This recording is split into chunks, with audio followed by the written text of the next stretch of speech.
Okay, so you get out and you actually focus your life on helping people who are still incarcerated and coming out of the system from your position and from your experience. How's that whole experience like? It's amazing. So real quickly, I now have a for-profit called Grow Up, Grow Out. And what we believe, what I learned through my walk in this life was oppression leads to aggression that leads to violence. And everybody used to try to help Tone either when he was oppressed or he already was violent. So I had to come up with an equation, a vaccine of how I could penetrate and heal. So real quickly, I found out if you listen to the oppression, self-inflicted, imaginary, sick, or just criminal thinking, once you listen, you find out the person you're trying to help, aggression goes down. He's been listened to. He's been heard. And when the aggression goes down, I believe is the only teaching moment to avoid violence. So there you become a prevention of violence or give information and choices that if he does something, it would be something less than violent. Make sense? Because we're dealing with the oppression. So I put that into practice in New York. 2009, I convinced my wife at 2013 when I got off parole. I've been on parole since 86. 2013, I signed, and it was the first time that Antonio Fernandez was ever free from a system.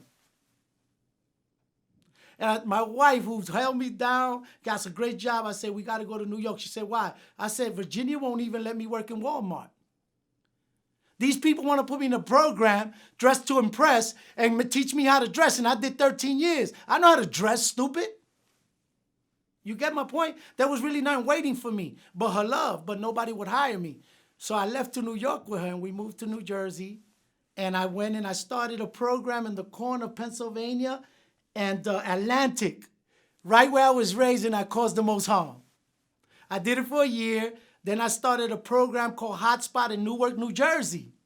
And I did that for 9 months. Then I came back to DC where someone that I heard of and knew about named Clinton Lacey that works for the Youth Department for Youth and Rehabilitation Services, Clinton Lacey, who got this credible messenger story, and I got Safe Space, and we put it together. And now I work in a youth facility, 2 of them. I got 7 returning citizens from 8 in the morning to 3:30 in the morning in the jail, walking with keys, and they open doors. And when that kid feels depression, thinks he got to kill himself, hurt himself, there's a credible messenger with a credible messenger to tell him, that too will pass, homie. Don't worry. You could finish these 20. We did it. And don't believe telling is going to heal you. Don't believe this. What's going to heal you is you empathetic. You take charge of what you did. You make amends with yourself and God. And let's go face this together. And we do that in a youth facility with 36 kids. And 16 are charged as adults. We got all our girls in the community. And that's what I do now. I open prison doors for our young adults to not be persecuted and mistreated because they're young until we tear down every youth facility in this country. But we got to start from the inside. We got to re-educate the system, re-heal it with the credible messenger so we could come to an understanding with the community. The only way we heal this gun problem is with the community, not with the justice system. Through restorative justice and with guys like me who come home to fix shit we broke. I interview a lot of people on Vlad TV. And one of the most, I think, shocking things that I ever heard when interviewing former gang members came from when I first interviewed Mr. Capone, who was a Sureño gang member. And what he told me is when he was younger, his goal in life was to do life in prison and to be a kingpin calling the shots from behind the wall. For me, someone like me, you know, what I learned at the end of the day, you go to jail, you realize, like, I mean, jail ain't, you know, jail as a kid growing up, jail was like a victory. Like Yeah. you get a prize. Like I kind of wanted to be in jail. Like my dreams, like it even sounds crazy as hell, but my dreams were like, I want to be doing life in prison. As a 17-year-old kid, you dreamed, I dreamed to that. have life in prison. I dreamed that. And to be like a high-ranking member calling shots from your jail cell. When you're a kid, I was loving violence. I was loving the streets. I was loving the power. I was gaining power because I was not just the average. I was actually out there putting in work, so I would see the power, and I was enjoying the power. When you hear this out loud, it sounds like absolute craziness. But you're dealing with kids who look up to King Tone and say, man, fuck what you talking about. I'm trying to be what you were. I want to have 1,000 people cheering my name and be a shot caller and be a, be a big boss. I don't care about all this other bullshit you're talking about right now. What do you tell someone like that? And listen, it's the perfect example for a moment, right?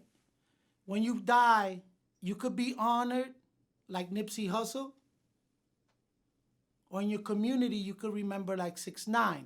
Now, people think I'm comparing the two because one told. That's not why I'm mad at him. I'm mad at him for a long time. He knew who he wasn't.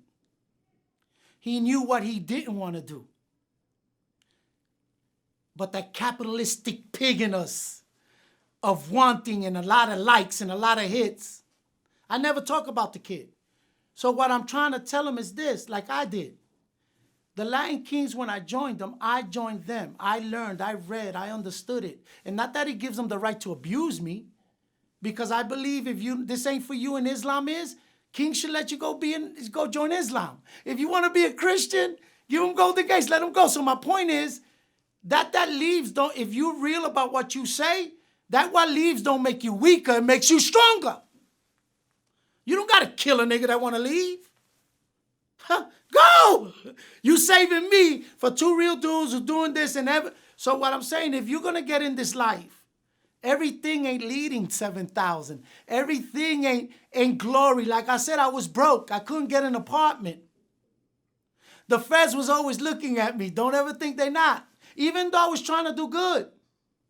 So if you play the role, sometimes we play the role long enough till we become it. So what I'm saying, I wasn't King Tone the idol till I made him. Then sometimes the idol becomes bigger than Antonio Fernandez. And then you got to face your idol in the face and say, I made you. And I'm going to destroy you. Not the feds, not snitching, me and you handling this one-on-one. The Kings didn't do it to you, Tone. Your mother didn't do it to you. Poverty didn't do it to you.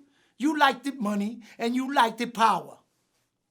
And then you like to be an activist. So be King Tone and do your fucking bid. Take charge of it, accept you're wrong, and go in there and come home so you don't got to hide from your community. Your family doesn't got to get replaced. That's what I hate about snitching. They confuse snitching with repentance. They're not the same thing.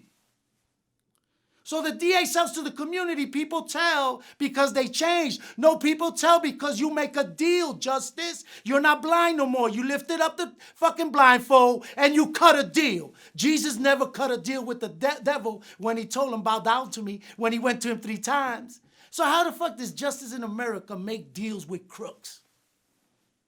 So that's my point. And that's what I tell them. When you get in this, you made a choice. When you come back, we'll love you. If you end up like Blood, unfortunately, where we got to try to dig them out, or you change your life with a 30-day bid. But this, not that the Kings isn't the life for you. The life for you ain't the Kings till the King recognize and find who they are. So when you do come to us, our leaders have moved forward and we know how to, as power groups, support one each other in these communities and not fight each other so we could win back what we've lost, our freedoms.